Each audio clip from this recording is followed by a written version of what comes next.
মনিরামপুর উপজেলার ১২ নম্বর শ্যামকুল ইউনিয়নের ইসলামী যুব আন্দোলনের পরিচিতি সভা অনুষ্ঠিত হয়েছে। ১৪ জুন শনিবার মাগরিববাদ চিনাটুলা বাজারে এই পরিচিতি সভা অনুষ্ঠিত হয়। ইউনিয়ন ইসলামী যুব আন্দোলনের সভাপতি শাহিন ইকবালের সভাপতিত্বে ইউনিয়ন ইসলামী যুব আন্দোলনের সাধারণ সম্পাদক আব্দুল কুদ্দুসের সঞ্চালনায় অনুষ্ঠানে প্রধান অতিথি হিসেবে উপস্থিত ছিলেন ইসলামী যুব আন্দোলন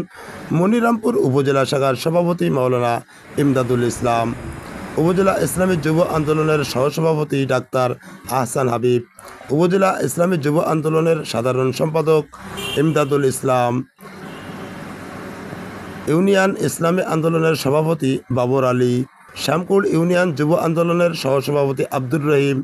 শ্যামকুল ইউনিয়ন ইসলামী যুব আন্দোলনের যুগ্ম সাধারণ সম্পাদক মনিরুল ইসলাম, সাংগঠনিক সম্পাদক রফিকুল ইসলাম, দপ্তর সম্পাদক শফিকুল ইসলাম, প্রচার সম্পাদক আক্তার হোসেন, আজিজুর রহমান, আব্দুর রহমান, জিয়াউর রহমান প্রমুখ।